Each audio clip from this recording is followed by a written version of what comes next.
never happened before, right? We'll ask for a no action letter. The SEC will ignore the no action letter, will ignore the request rather, and refer it directly to enforcement, right? And then there's a lawsuit and everything you described.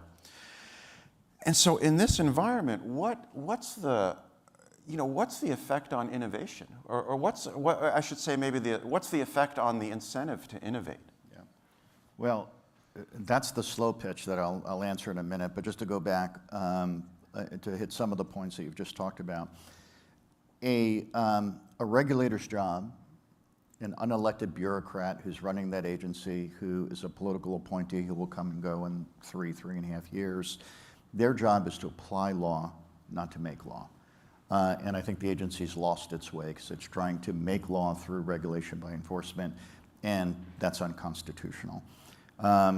Secondly, to George's point, fraud is bad, but you don't need special regulatory or legislative power to police fraud. A state attorney general can police fraud, the Department of Justice can police fraud. There are a number of ways to police fraud. Third, it's a nuanced point, but it's a really important point. What we're talking about here is the jurisdictional reach of a regulator. We're not saying that the crypto economy should not be regulated in the US. We're not saying that fraud should be allowed to run rampant. We're not saying that consumers shouldn't be protected. What we're saying is a regulatory agency like the Securities and Exchange Commission, it's in their name. They only have jurisdiction over securities. And if it's not a security, you don't have jurisdiction over the asset. And let's figure out who has jurisdiction over the asset. That's the piece that's the gray area they're playing in, pretending through regulation by enforcement that they have this jurisdiction when they really don't have it.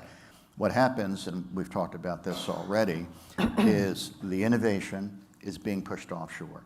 Crypto is not going to be uninvented. Crypto is not going to be regulated out of existence. Other jurisdictions, Singapore, where we just obtained our major payments institution license, the UK, the EU, Dubai, Brazil, they're telling companies like Ripple, come in, operate in our country, not to be free from regulatory supervision, but come in and operate in our company under a very robust and rigorous regulatory framework. So what's happening? The money's going there, the jobs are going there, the entrepreneurship is going there, the tax dollars is going there, and it's fleeing the US. I mean, the US last year passed it's the CHIPS Act, bring the chips economy, the semiconductor economy back onshore, and we're investing hundreds of billions of dollars because we lost our way. I think in 10 or 15 years, we're gonna have to bring the crypto back to the US Act, right? Because we've lost our way. So the